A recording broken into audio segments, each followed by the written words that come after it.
Okay hello. तो अभी तक हम लोगों ने स्टोइचियोमेट्री के बारे में बहुत सारी बातें जान ली, लिमिटिंग रिएजेंट वगैरह वगैरह बहुत सारी चीजें देख ली। अब अगली चीज ये है कि एक्चुअल रियल लाइफ में जब भी हम रिएक्शंस वगैरह करते हैं तो किस तरीके से करते हैं। एक्चुअली जब रिएक्शंस ज्यादातर होती हैं तो उनको सोल्यूशंस फॉर्म में किया जाता है। जब भी तुम अपने लैब वगैरह में भी जाओगे तो लैब में तुम्हें ज्यादातर रिएक्शंस जो होगी या फिर जो भी चीज होगी वो ज्यादातर चीजें तुम्हें सोल्यूशन फॉर्म में, एक लिक्विड एक होता है ना जो, उस फॉर्म में तुम्हें देखने को मिलेगा। क्यों? क्योंकि इससे ना जो रिएक्शन कराने का तरीका होता है वो बहुत आसान हो जाता है। अब तुम खुद सोचो, गैस को रिएक्ट करना इतना आसान है नहीं, सॉलिड्स को मिक्स करना वरना उसमें मेहनत है, बट लिक्विड्स के साथ रिएक्शन करना इज इजी। तो उनसे पढ़ाई करना, उनसे समझना, और ओवरऑल कहने का मतलब है उनसे स्टोइचियोमेट्री को समझना बहुत ज्यादा इजी है। तो इस वजह से हम क्या करते हैं कि रिएक्शंस इन सॉल्यूशंस को मतलब रिएक्शंस को ज्यादातर सॉल्यूशंस में कराते हैं, बट सॉल्यूशन में कराने के लिए हमें एक और चीज समझनी है और उसको हम बोलते हैं कंसंट्रेशन। अब कंसंट्रेशन का क्या मतलब है वो इस चीज से तुम डायरेक्टली समझ सकते हो। लाइक ये अब इसके अंदर वाइन ही है मान लो, या कुछ भी है यार, कोई सिरप है कोई पीने वीने का, अब इसके अंदर तुम देखोगे उसका अमाउंट बहुत कम है, इसमें थोड़ा सा डाला, इसमें थोड़ा और डाला, इसमें थोड़ा और डाला और इसमें बहुत ज्यादा ही डाल दिया। तो हो क्या रहा है, सेम एग्जांपल तुम रियल लाइफ से भी उठा सकते हो कि तुम नींबू पानी बना रहे हो, चीनी डाली और डाली, डालते गए तो चीनी की कंसंट्रेशन क्या होती जा रही है, बढ़ती जा रही है।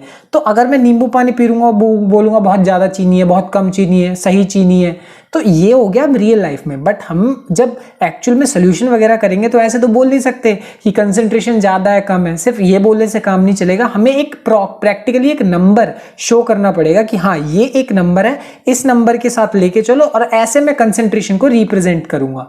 तो एक्चुअल में कंसंट्रेशन को रिप्रेजेंट करने के लिए हमारे पास नंबर्स होने चाहिए, और उन नंबर्स में हमारे पास 4-5 तरीके होते हैं। ठीक है, वैसे तो और भी तरीके हैं बट फिलहाल 11th क्लास में तुम्हारे पास ये 4 तरीके हैं और इन चारों तरीकों को हम डिटेल में देखेंगे। जिसमें हमारा सबसे पहला तरीका क्या है, मास बाय मास परसेंटेज। ठीक है, मास परसेंटेज का क्या मतलब है, यहां पे हम लोग इसको ऐसे डिफाइन करते हैं कि हम मास परसेंट निकाल लेते हैं किसी भी कंपोनेंट का। अब ये यहां बात ध्यान रखना कि दो चीजें होती हैं, सॉल्यूट जो कम अमाउंट में डाला हुआ है और सॉल्वेंट जो कि ज्यादा अमाउंट में डाला हुआ है। तो यहां पे हम बेसिकली करते क्या है, हम निकाल देते हैं परसेंटेज। क्या निकालते हैं, मास परसेंट। इसका क्या मतलब, mass of the component upon में total mass of the solution into 100। ये परसेंटेज निकाल दी, ये बिल्कुल वैसी है, तुम्हारे मार्क्स कितने आए, ठीक है, और टोटल मार्क्स कितने हैं उसको 100 से मल्टीप्लाई कर दिया। तो यही चीज होती है क्या, परसेंटेज बता देती है। क्या बता देती है, परसेंटेज। तो हम यहाँ पे यही चीज करते हैं, हम क्या निकाल देते हैं, मास परसेंट निकाल देते हैं, मतलब कंपोनेंट का।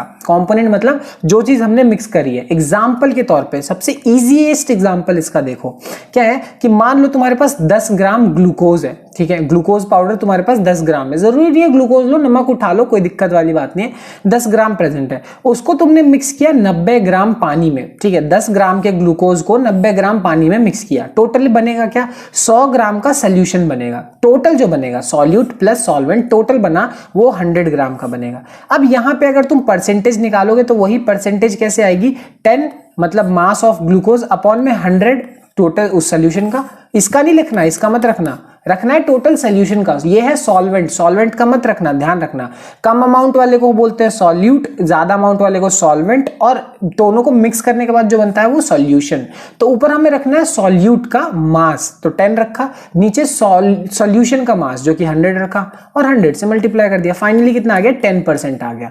तो यानी इस पूरी की पूरी कहानी से हमें यह पता चला कि यहाँ पे 10% glucose in water by mass, मतलब हमने 10% ग्लूकोज को वाटर में मिक्स किया है बाय मास से। अब मैं ये चीज किसी को बोलूंगा ना, लाइक जो थोड़ा भी पढ़ा, मतलब जिसने ये चीज जिसको पता है, मैं उसको बोल दूंगा कि इस सॉल्यूशन में 10% glucose in water by mass है, तो वो समझ जाएगा कि ये पूरा का पूरा सोल्यूशन 100 ग्राम का हो सकता है या 1 किलो का, जितने का भी हो सकता है, उसमें उसका 10% हिस्सा क्या ऐड किया हुआ है, ग्लूकोज ऐड किया हुआ है। समझ में आ गई बात। तो ये एक तरीका है क्या क्या एक्सप्रेस करने का, मास परसेंटेज को एक्सप्रेस करने का। अब ये चीज बेसिकली यूज कहाँ होती है, ये तो कहीं पे भी रोजमर्रा के जीवन में तुम्हारे कहीं पे भी यूज हो जाएगी। लाइक जो भी है, लाइक अगर डॉक्टर तुम्हें ग्लूकोज पाउडर दे रहा है पीने के लिए, तो उसमें तुमसे बोला जा सकता है, लाइक बोलते हैं ना 1 चम्मच मिक्स कर लो।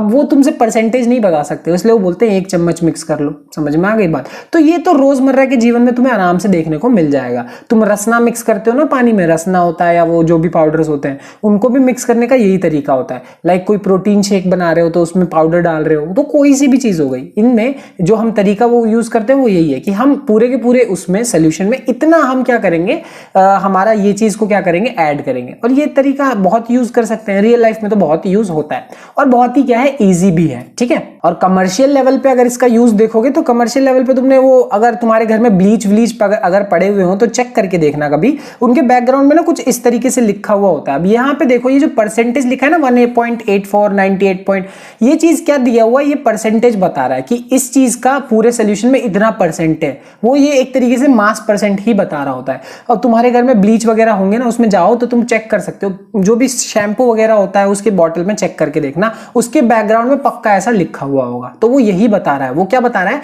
कंसंट्रेशन बता रहा है कि उसके अंदर मान लो मैंने ये चीज अगर ऐड करी है तो कितने परसेंट से ऐड करी है। ठीक है। बेसिकली जो ब्लीच हमें देखने को मिलता है उसमें एक तरीके से ऐसा होता है 3.6 mass percent of sodium hypochlorite in water. इसका क्या मतलब है कि 3.62 ग्राम, 3.62 ग्राम, मान लो मेरे पास 100 ग्राम का ब्लीच है। ठीक है, एक तरीके से ऐसा समझ लो, तो उसमें 3.62 ग्राम इसका होगा, सोडियम हाइपोक्लोराइड का। समझ में आ गई बात? तो ये चीज होती है, ये तो चीज सिर्फ कंसंट्रेशन एक्सप्रेस करने का तरीका है ना। एट द एंड तुम्हें समझना है कि इसका मतलब क्या है। ये सिंपल वैसा ही है जैसे तुम परसेंटेज निकालते हो। तुम्हारे मार्क्स कितने, ओवरऑल मार्क्स कितने, परसेंटेज निकाल दिया, ये परसेंटेज ही है और कुछ है ही नहीं। ये कमर्शियल लेवल पे देख लिया और रियल लाइफ में तो ये यूज होता ही रहता है।